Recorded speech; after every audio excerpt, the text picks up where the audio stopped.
Namaskar, everybody. Good morning. Today, I have the pleasure of introducing, welcoming Dr. Jeffery Long. Yeah, I don't have to give any introduction because we are very familiar with him, but still, I see some new faces here. For them, and also for the many who may be watching the event online, I'll have to say a few words about Dr. Long. Dr. Long is professor of religion and Asia Studies in Elizabethtown College in Pennsylvania, where he's been teaching for the last 20 years. He's also the author of several books on the subject, and he has spoken at different leading universities and also in the UN. He has spoken at the UN 3 times. Yeah. But apart from all that, he's a very, very close and long-standing devotee of our order. And because he has imbibed the spirit of Vedanta and the teachings of Sri Ramakrishna, Sarada Devi, and Swami Vivekananda, because he has imbibed their spirit, he's also very frequently invited to our centers to address our devotees. So that is why he is here. Thank you, Dr. Long, for accepting our invitation. And yeah, he's coming all the way, 3 hours, 2 hours drive, just to be with us, and then he has to go back again. Yeah, that shows he is a devotee. Yeah. So this is going to be today's lecture. Depth in simplicity, the wisdom of Holy Mother. That is going to be, I'm sure, very interesting, but not only interesting, but it'll also be very refreshing and something useful in our day-to-day practical lives, because Holy Mother was all about that. So let me not say too much. I request Dr. Long to please come up and address us. Yeah.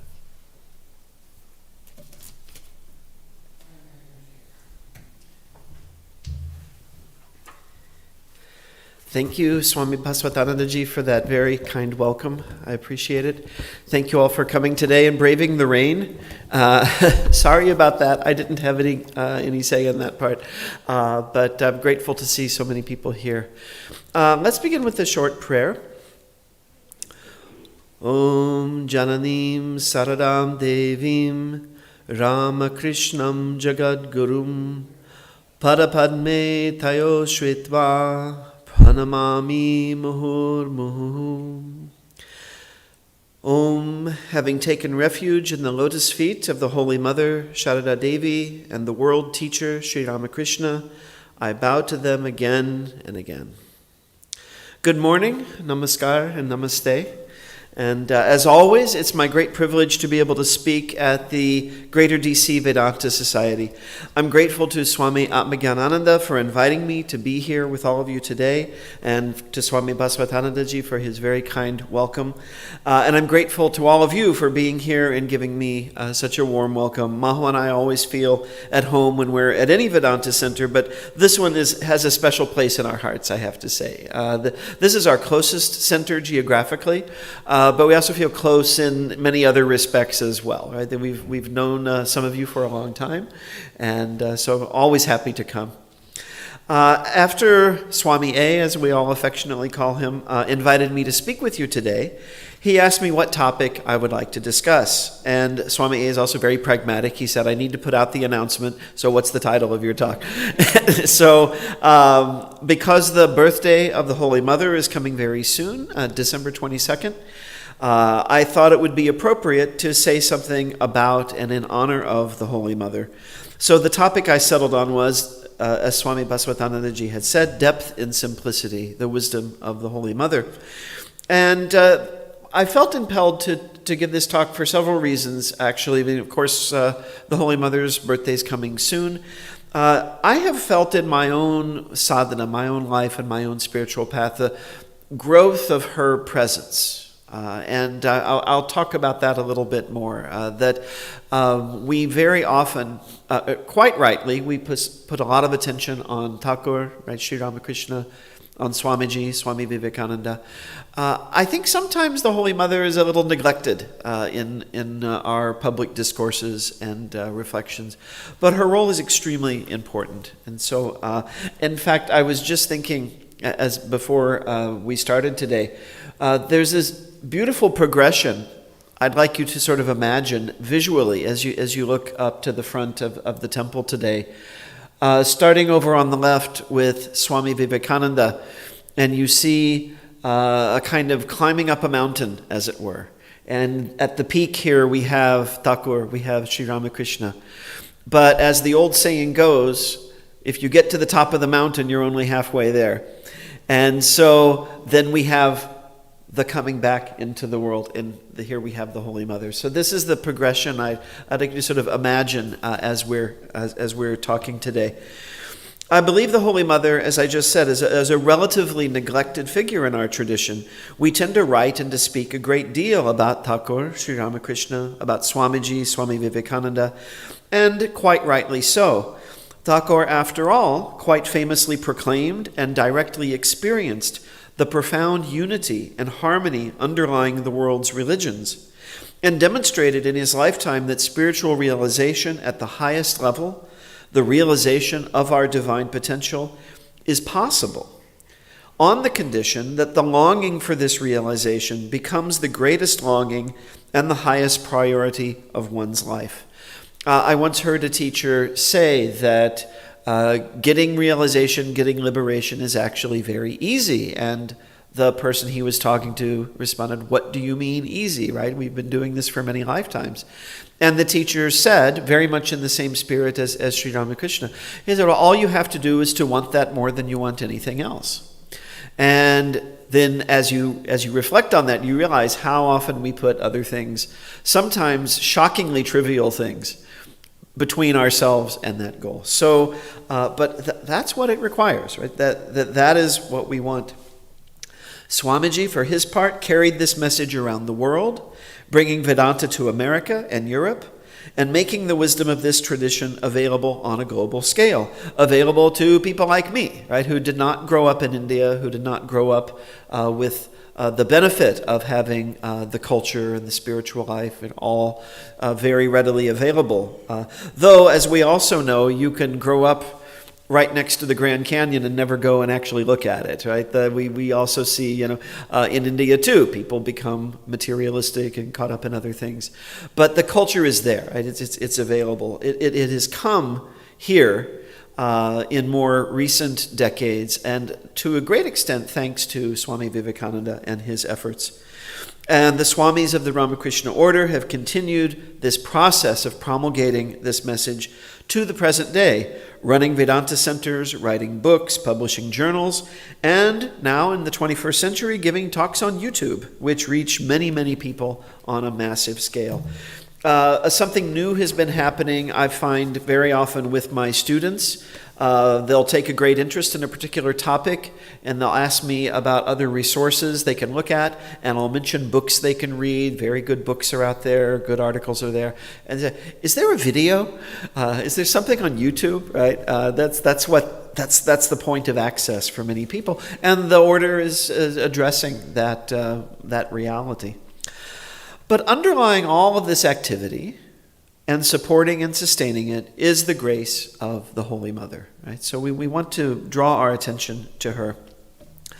I'll share with you something. I won't mention any names, but I was recently told by a fairly senior Swami in our tradition that early in his spiritual path, among the members of the Holy Trio, he felt most drawn to Swami Vivekananda.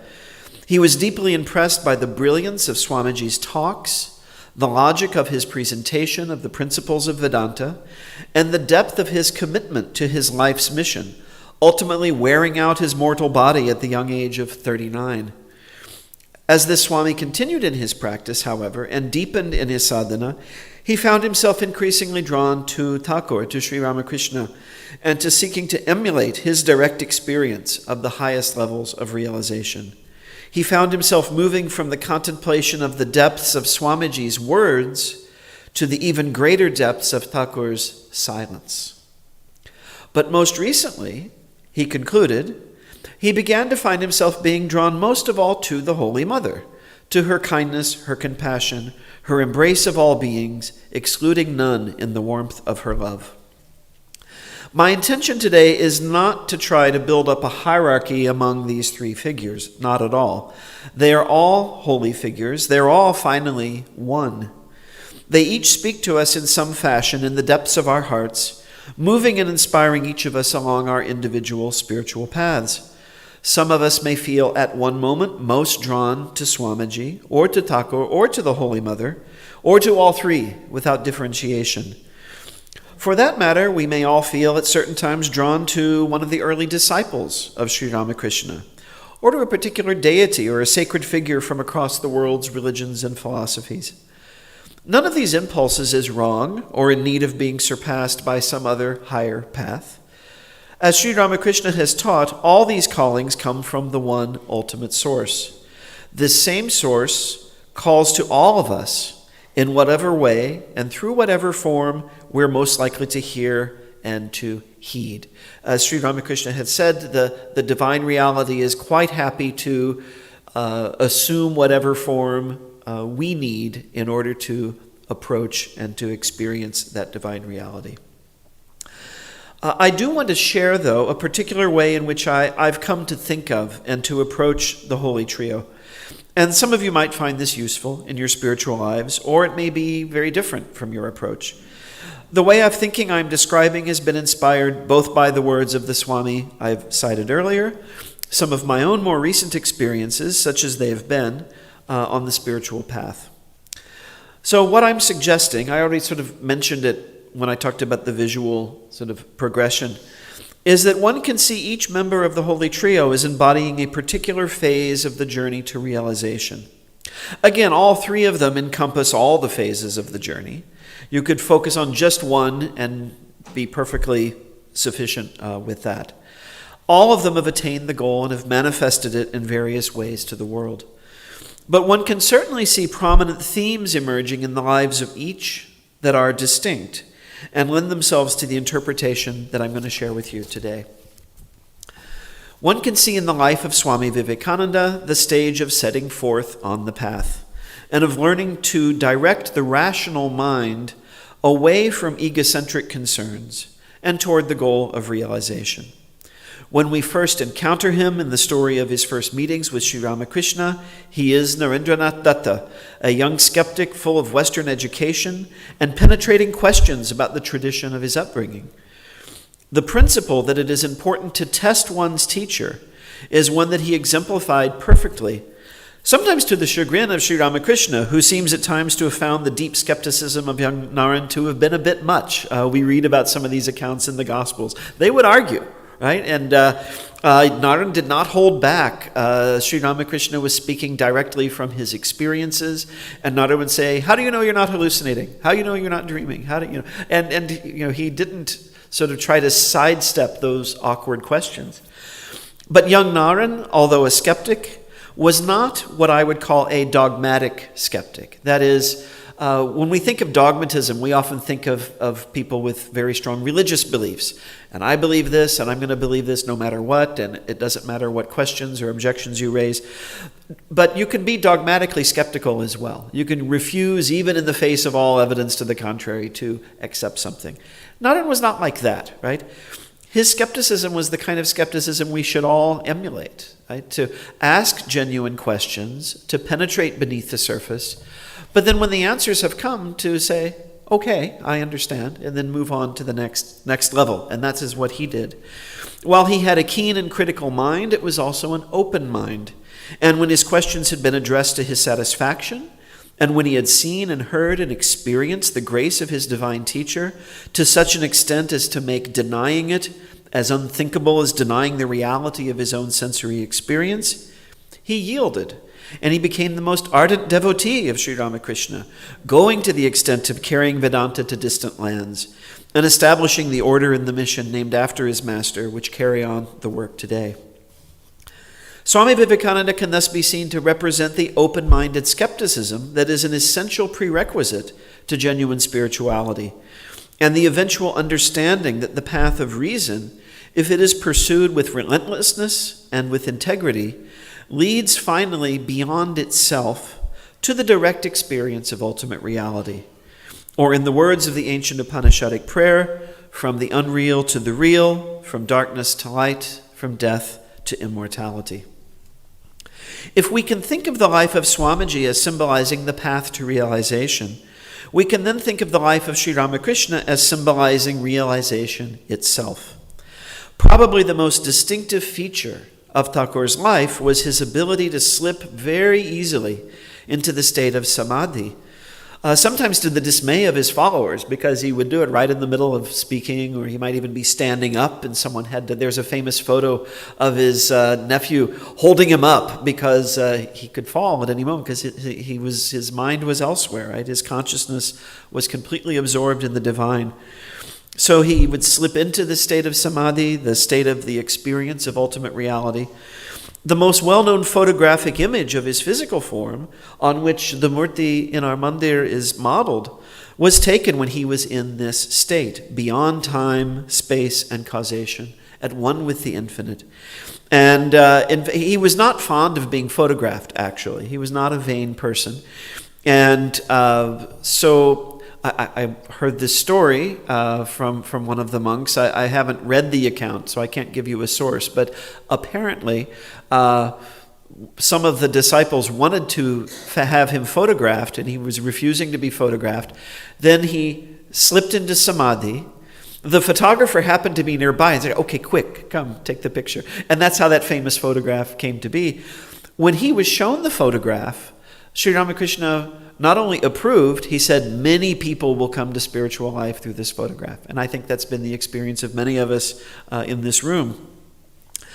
In 2012, I had the privilege of listening to a lecture at Belur Math, the monastic headquarters of the Ramakrishna order, of the revered Swami Bhajanananda. I'm sure some of you know him. Swami Bhajanananda is a very senior Swami and has for many years overseen the training of the new monks. He's deeply versed both in Western and Indian philosophy. And in the talk that I heard, he stated that the realization attained in samadhi, the realization of the non-duality of the self and the infinite Brahman, is the highest goal, the peak of the spiritual path.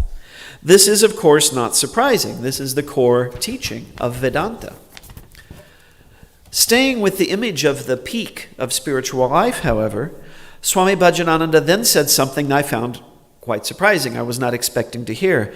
He cited the old adage that when you reach the top of the mountain, you're only halfway there.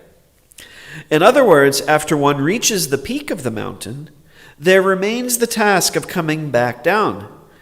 We do not live on the peak of the mountain, but in the world of living beings, with all their needs, all their sufferings, and all their beautiful divine potential. This then brings us to the Holy Mother, who I would like to suggest represents for us that state of being about which students of Vedanta so often ask. What happens after we become enlightened? What happens after realization? What's next? We talk all about realization, liberation, enlightenment, and this. What comes after that? I think Holy Mother is the answer to that question. Sri Ramakrishna himself, whom many in our tradition regard as divine, as an avatar, a divine incarnation, whose special mission was to proclaim the harmony of religions to the world, indeed worshipped the Holy Mother as a living manifestation of the Mother Goddess. It's one of my favorite dialogues that's been recorded between the two of them. The Holy Mother once asked Ramakrishna the same question he often asked other people. He says, "What do you think of me?" He promptly replied, "The same mother who is in the temple," referring to the goddess Kali, The same mother who gave birth to this body, that is his biological mother, that same mother is now rubbing my feet. Truly, I always see you as a form of the blissful Divine Mother. So, if Ramakrishna, whom we regard as divine, saw her as divine, she must be divine, right? On an entirely different level.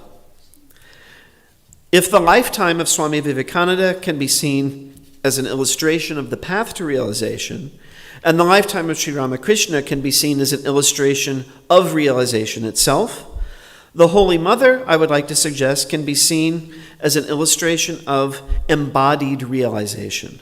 What a realized being does and how a realized being lives. One could, of course, object to this, that a truly realized and liberated being does not actually do anything, right? Now I'm getting into technical Advaita Vedanta, right? If one has gone beyond all duality, how can one be said to act or to even have agency in our conventional human sense? Doesn't our sense of free will itself come in part from our ignorance about the outcomes of our actions?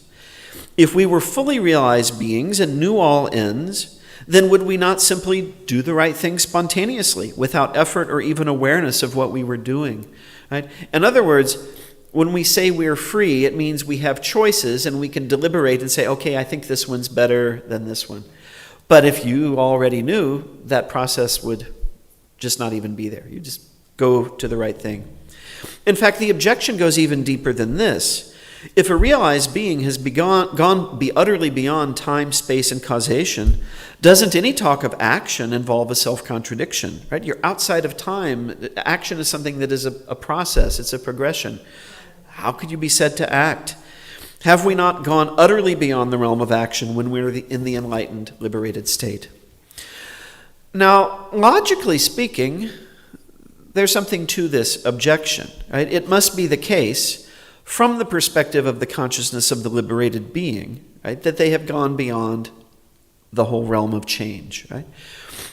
But it's also the case that from the perspective of the rest of us, those who have not yet reached or settled permanently into that state, that a jivan mukta, a liberated being who's yet physically alive, will appear to engage in action, to move about in the world, to speak, eat, sleep, write, speak, and so on.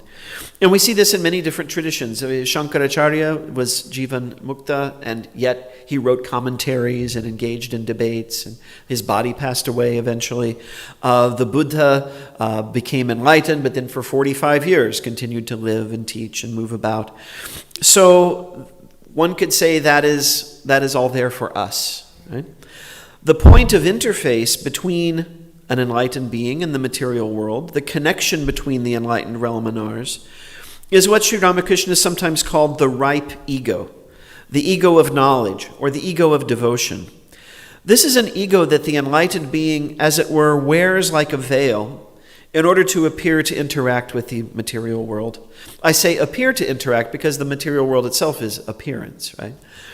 As distinct from the hard shell of ego that the rest of us are carrying around, the burden we're carrying around, which we're seeking to shed and transform in the process of realization.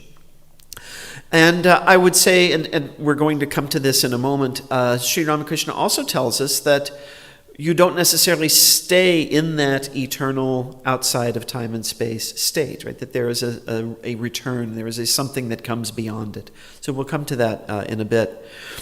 So from a conventional perspective, the apparent actions which the enlightened being will take will be actions of pure and spontaneous love, manifesting the divine wisdom with which that being is now completely identified. So what I would like to suggest is that the life and words of the Holy Mother illustrate precisely this spontaneously wise and loving nature of ultimate reality manifested in the form of a person.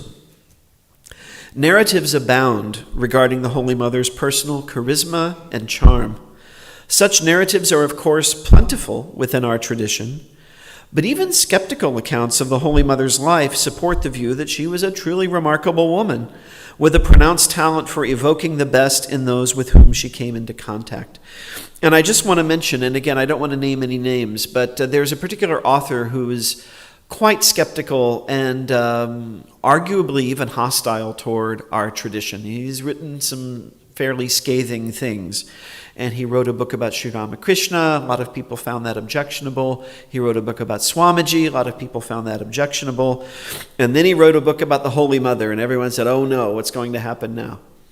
And he fell in love with the Holy Mother. He couldn't say a bad word about her. And it's just a very moving thing. That even someone who's kind of bent on debunking everything we're talking about comes to the Holy Mother and say, well, she's okay.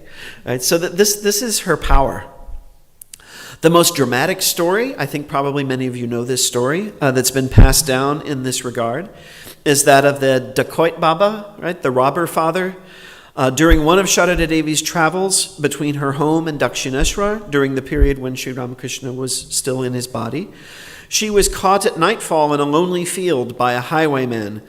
And quoting from the original source here, a huge, fierce-looking man with a long staff on his shoulder.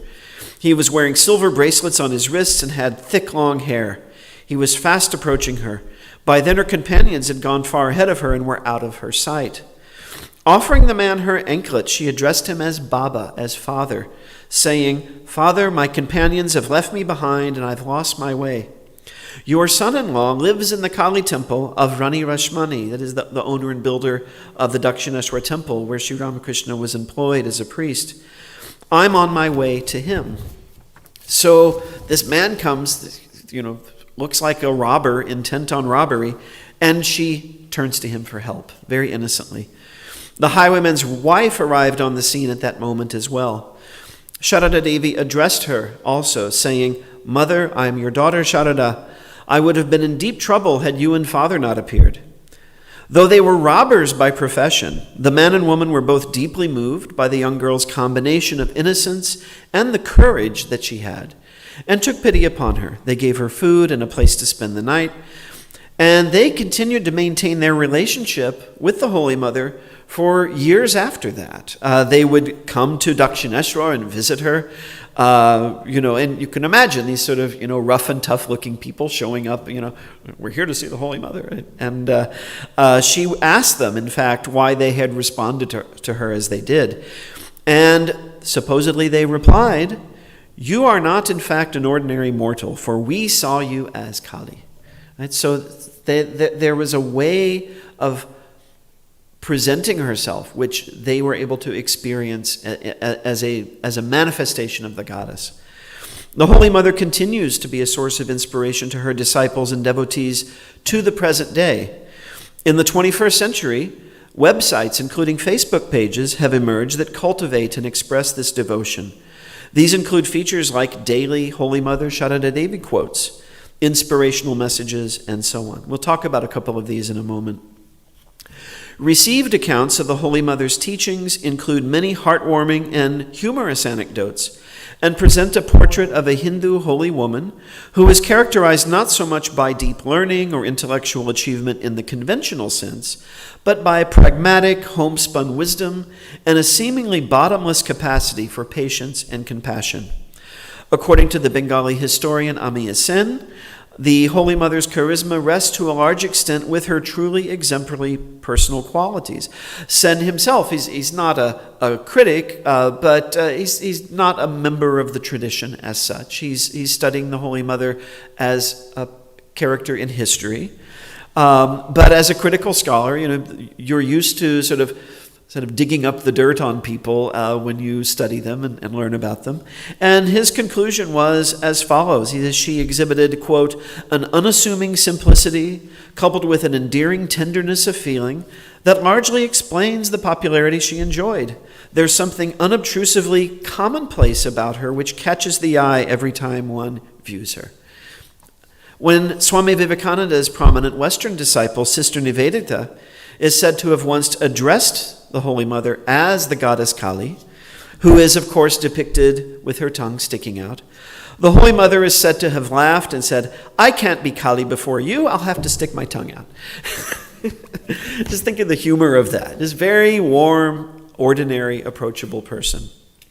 And yet we have other occasions when we hear of manifestations of her identity as the goddess. Of course, I mentioned the very famous Dacoit Baba story. There are other similar stories. One I always find particularly interesting. She spent most of her life just, in West Bengal, or what is now West Bengal, not really going very far from her birthplace. But she did undertake a couple of pilgrimages around India. And once she went to southern India, and there is the temple at Rameshwaram. It's a Shiva temple. There's a very large Shiva linga there. And according to the Ramayana, and according to the ancient stories, Sita is supposed to have placed that Shiva linga there in the temple as a commemoration and gratitude for her rescue by Ram from Lanka. And when the Holy Mother visited, she was allowed to go in by herself and do her devotions, do her prayers. But a young monk who was standing outside overheard her sort of talking to herself. She comes to the Shivalinga and says, "It's right where I left it." Really, and this was in a moment when she was not aware that she was being observed, right? This was an unguarded moment, and we hear her sort of let slip that she was there, right? That was Sita. She used humor a great deal when conversing with her disciples. Some devotees at times fall prey to grandiose ideas about acquiring paranormal powers or siddhis through the process of taking diksha, or formal initiation into spiritual life. Diksha is for liberation. It's not for mind reading or guessing the stock market or anything like that, right? So in the compilation of reminiscences of her devotees published in English under the title The Gospel of the Holy Mother, she frequently responds to disciples with this focus by asking them, "What will happen when a man gets diksha? Will he grow two horns?"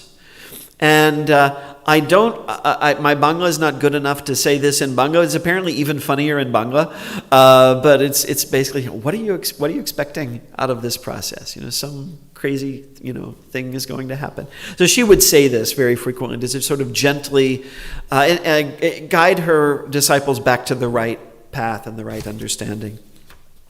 Yet this modest and simple woman is viewed theologically as an incarnation of the Divine Mother, and ultimately as one with her husband, Sri Ramakrishna, who's of course also seen as divine. The Mother is non-different from the Master. It is not possible to think of her as separated from him. This is a quote from one of the sources we have on the Holy Mother. For many devotees, the Holy Mother remains an ongoing living presence, appearing to many in their dreams. In the words of Brahmachari Akshay Chaitanya, today even she is in the subtle form, residing in the hearts of the devotees. Her devotees and disciples are becoming blessed by beholding her in visions and dreams at critical junctures of their lives when their minds are seized by anxiety. I think many of us can attest to this personally, right? That these dreams occur. I've heard people talk about them. I've had some experience with it myself. The Holy Mother, somewhat paradoxically, given her in many ways deeply traditional personality and disposition, seems to have an especially strong appeal for Westerners who've become drawn to the teachings of Sri Ramakrishna and Swami Vivekananda. Again, I can personally attest to this, not just as myself, but having spoken to a lot of other Western devotees for whom this is the case. So why might this be? Because if we think in sort of stereotypical conventional terms, the Holy Mother might be seen as the least accessible from a modern Western point of view. Swami Vivekananda probably being the most accessible, right? Talking about science and rationality, hanging out with Tesla, as opposed to a simple village woman from India. One American devotee says the following, quote, "In the West, we're conditioned to admire that which is big, spectacular, and instantaneous. This kind of conditioning can also influence our attitude to spiritual life if we're not careful. In spiritual life, it is the apparently little things that count, and the Holy Mother emphasized this point very much.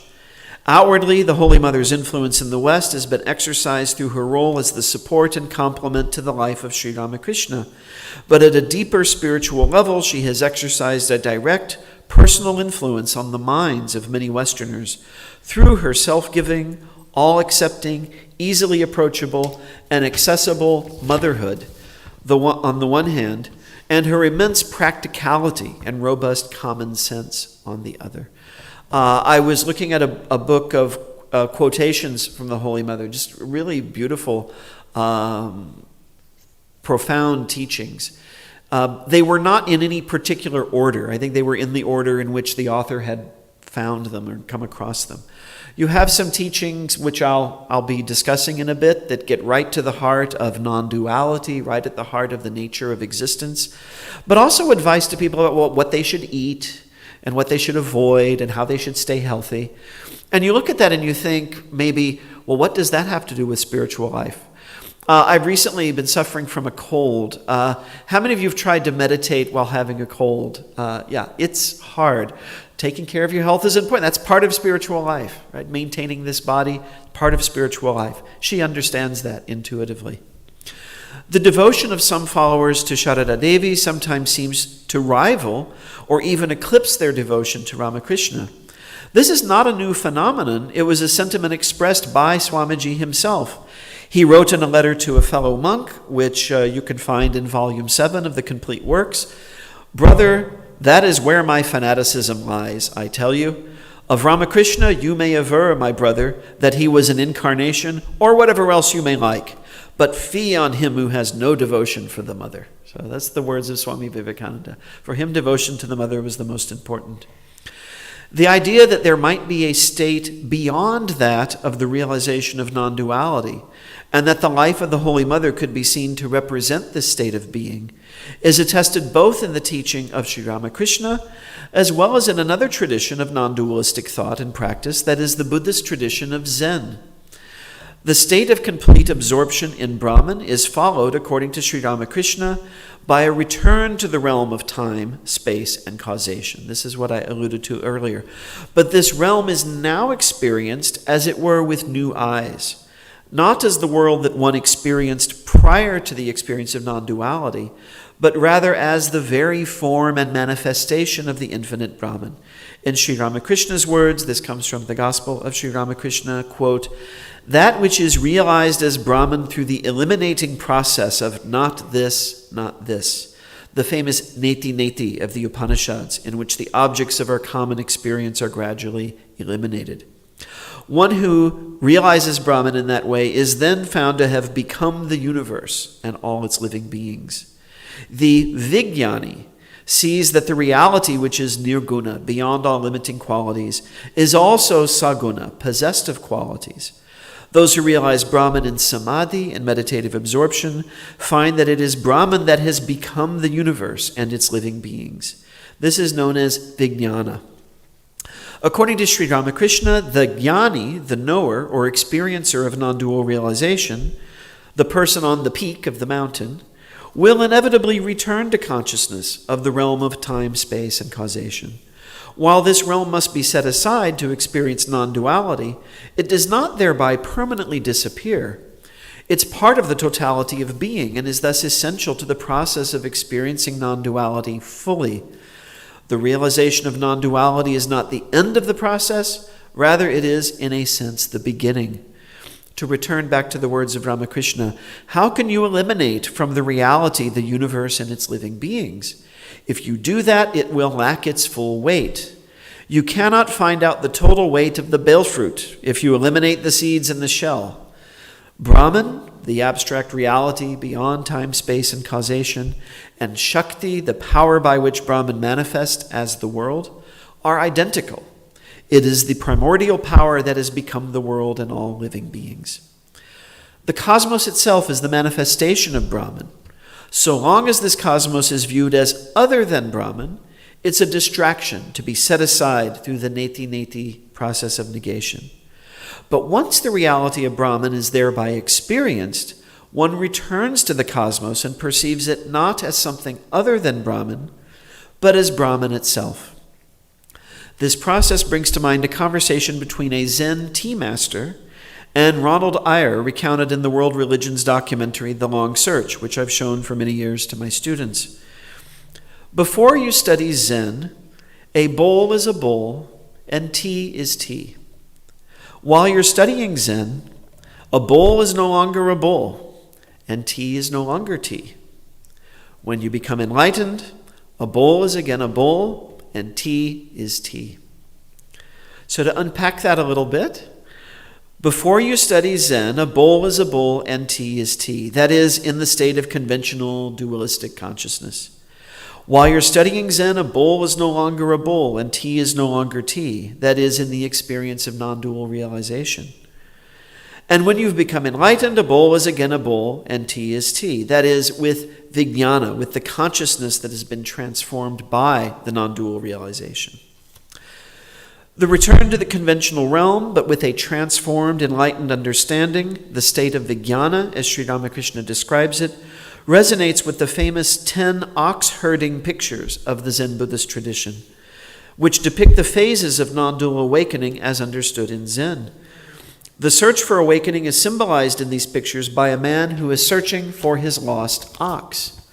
The ox is our true self, our divine true nature, from which we've become alienated, but which is in fact the true nature of our being. Each of the 10 pictures represents a different phase in the journey, the process of awakening to the fact that we were that all along. The purely awakened state, where all duality disappears, which corresponds to the experience of Brahman in the teaching of Sri Ramakrishna, the peak of the mountain we've been describing, is only number 8 in this series of 10 pictures, 10 phases. The 10th phase is depicted as a return to the village, to the world with open hands, ready to serve. The realization of non-duality is thus not the end of the spiritual path. It's the peak of the mountain, but it is penultimate to the return to the world, now transformed by this realization into a realm of joy and love.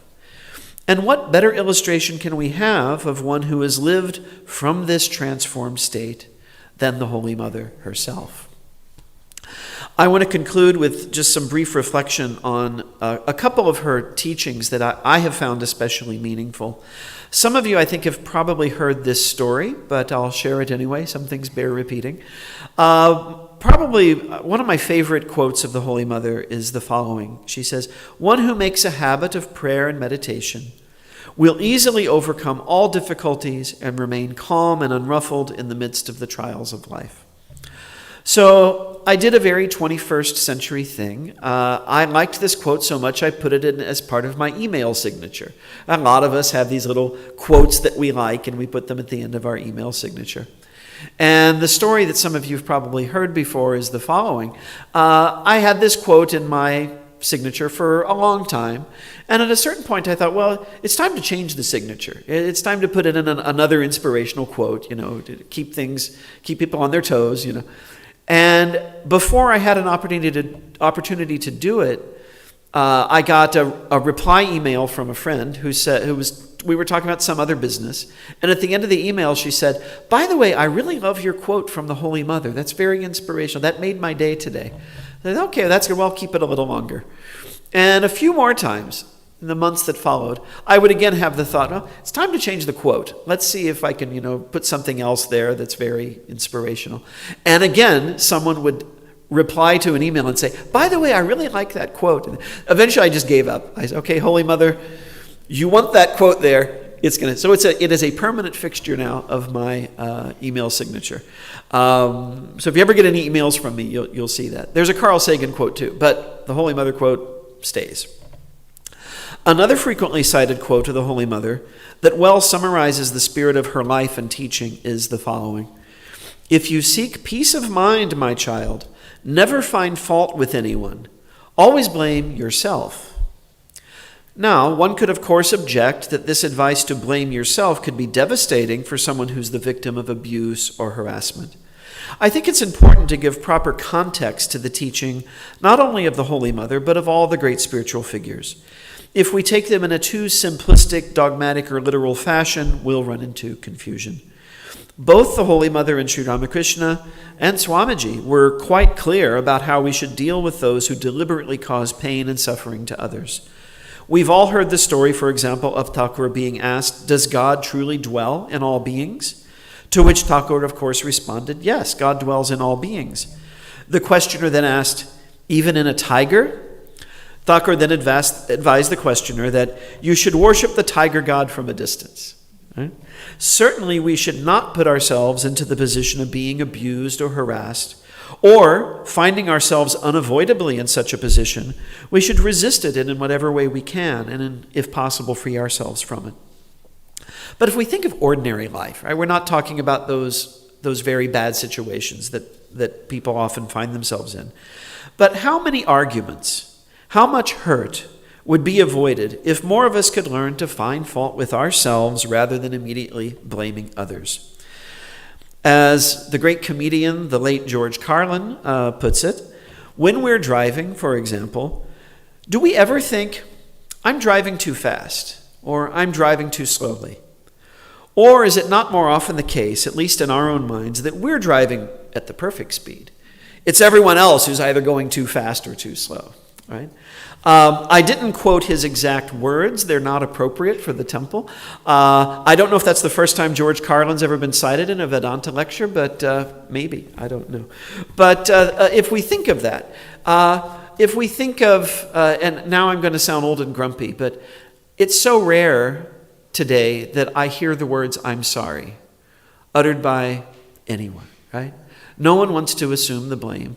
The worst, the most people will often concede is, mistakes were made, right? It's said in the passive voice, as if these mistakes just kind of happened somehow. I didn't do it. Or one of the worst ones, "I'm sorry if that made you feel bad," meaning, well, I was, of course, perfectly justified, but you feel bad, so no. I think we have to sometimes say, I'm sorry. I misspoke. I did something inappropriate. I might have an explanation, but I caused harm I should not have. I want to take that back. I think one reason people don't do that is they're afraid they'll get sued if they take responsibility for what they do. But just think of all the arguments that would have ended immediately. Someone comes to you very angry. You did this. And usually then the argument starts. What if you said in response to, "Yeah, I did. I'm really sorry. How can I make it better?" Would be the end of the argument, I think, very often. Unless that was just the beginning of a litany of complaints, which, that might be a longer conversation. But so often we could just say, "Yes, I was at fault, and I want to help me be a better person." Right? That is what the Holy Mother wants us to do. Finally, I think, and perhaps most profoundly, the Holy Mother teaches us to learn to make the whole world your own. Nobody is a stranger. The whole world is your own. One could perhaps say that this is the essence of the Holy Mother's teaching, that we all belong to one another as children of the Divine Mother. Could there be a clearer or simpler statement of the truth of non-duality put into practical terms? I don't think we can top that. So thank you all for listening. Those are my formal remarks for today, and I'm grateful to you for having me here. I don't know if we do questions, or is there not time, or does anyone have any questions or profound insights to share or thoughts? Say yes. Just one observation. So I didn't know that Mother was born on December 22nd. A coincidence is the famous Indian mathematician, Sri Ramakrishna, was Oh, yeah. Mm-hmm. December 22nd. Mm-hmm. And the saying goes that, I don't know whether you know about him, but he was regarded as a man of infinity because he Yes. devised a lot of infinite series. So apparently, when he was asked by his advisor back in, I think in Cambridge or Oxford, how does he come up with these complex infinite series? And he said that comes in his dream, and he gets those equations from her. Ah. So I wonder if there is a connection, but just that was an observation that occurred to me. But my question is, what you said maybe in the beginning, it's getting enlightenment is very simple, because the only thing you have to do is to want it more than anything else. Right. And maybe a similar thing that the head of Vedanta Society in New York, who often says, is that consciousness is available to you right here, right now. Yes. To me, it looks very paradoxical, in the sense that it's not really that simple to do that. Right. And again, I'm very new to this. I'm actually kind of sitting on the fence. I'm still observing. I still have a lot of questions like Narendra Nath, and I still don't believe it 100%. Right. But I'm probably believing it more and more as I observe it from the fence. So my question to you is that it looks, for a newcomer, it might look like, oh, it's very simple, I can just do it maybe now, right now. So how do you explain that? Because it's really paradoxical. Somebody might think, oh, it's really easy, but then, especially for a newcomer. Right. Right. So it's conceptually easy, right? We can grasp that idea, but it's very difficult in practice. And it seems that it's easier for some people than for others. And my personal interpretation, but this is consistent with the tradition also, is this has to do with what we call our sanskars. That is the accumulation of mental habits that we've developed over not just this lifetime, but many lifetimes. And that the process of reversing and undoing those can be quite laborious.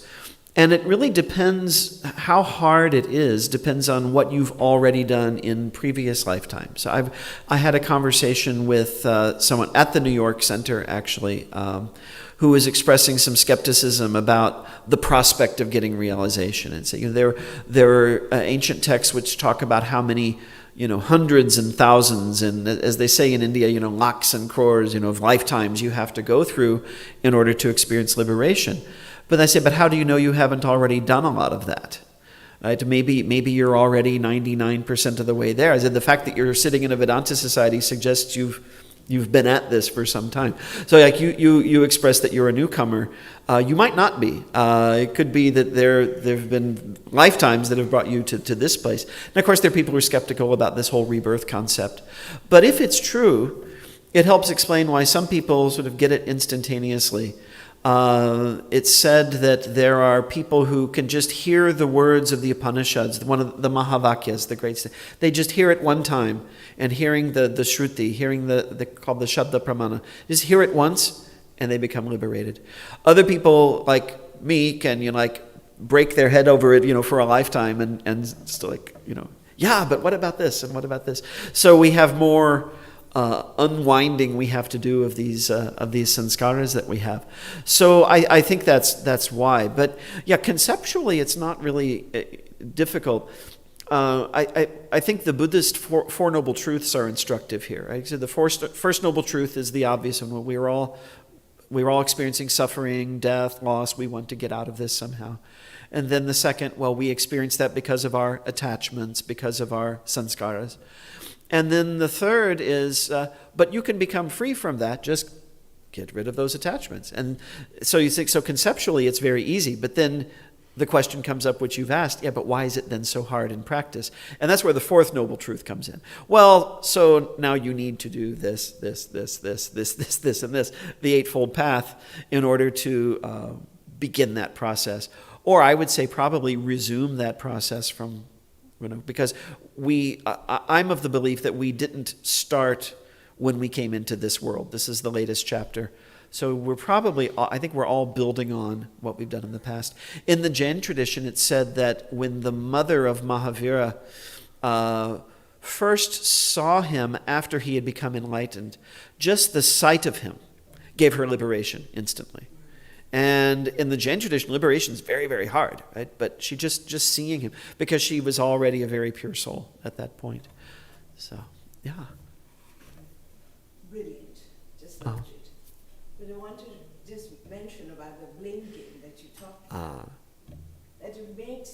Mahasarada, Vigyani, just like Thakur, right? Yes, yes. Because she didn't engage in that at all. She didn't engage in that, and she discouraged her followers from, because people would come to her with all kinds of, with spiritual questions, but also practical complaints. Oh, my neighbor did this, my brother did that, my friend did this, and she would basically say, just don't think about all of that. There was a beautiful thing, a teaching which our guru gave us, and I believe he said he had been taught it by Swami Swahananda when he was still in the body in Boston, which he said there are two things you should remember and two things you should forget. And two things to remember: all things must pass away and God alone is real. Two things to forget: anything good you've ever done for anybody else, and anything bad that anyone's ever done to you. So forget those, let go. Because we carry it around with us. And I think sometimes people use the word forgiveness, and it can sometimes have the wrong connotation because it implies that you're letting somehow someone off the hook for something bad they did. I think the worst example I've ever heard of this is I had a friend back in college who made the comment that, oh yeah, I forgive the Nazis for all the terrible things they did. It's like, they didn't do that to you. You don't have any right to forgive that, right? I mean, they're very much on the hook, right, for what they did. But I think what forgiveness means is you don't have to carry it around with you that this person did something bad to you, right? Then you're living in the shadow of that. I know there were times when I was much younger, when I was a child, that I was teased a lot and bullied by other kids and so on. And I've had the experience several times of meeting some of those people in adulthood who were so terrible. And they were very nice, and they didn't seem to remember any of it. And I thought, okay, I'm the one carrying that memory around. They're perfectly happy. So just let go of it. Yeah. And she was brilliant, I think, about teaching people that. Yeah. Yes? I have to that Christmas party, and we had a Christmas. It's a Christmas songs, again the kids party, and Christmas. Christmas songs. Yeah. Yes. Very good. Thank you. Okay, well, thank you all for listening, and I hope it was worth the drive in the rain. If not, at least the music was. So, thank you all very much.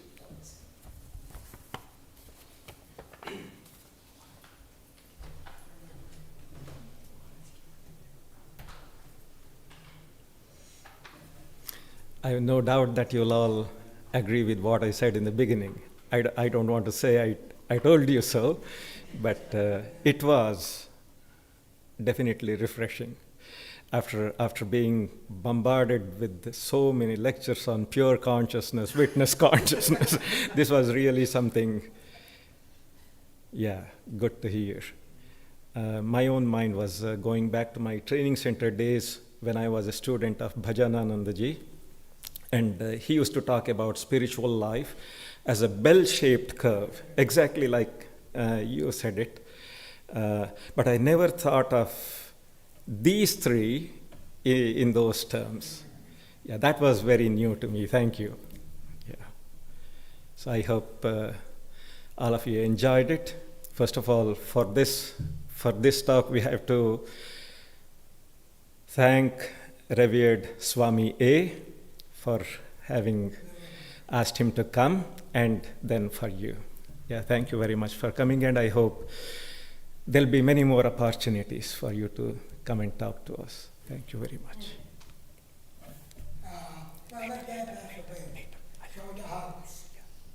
Now, is there going to be another song? Nothing in the works. Okay. Then we could all quickly go downstairs and have some refreshments. Yes. Yeah, thank you.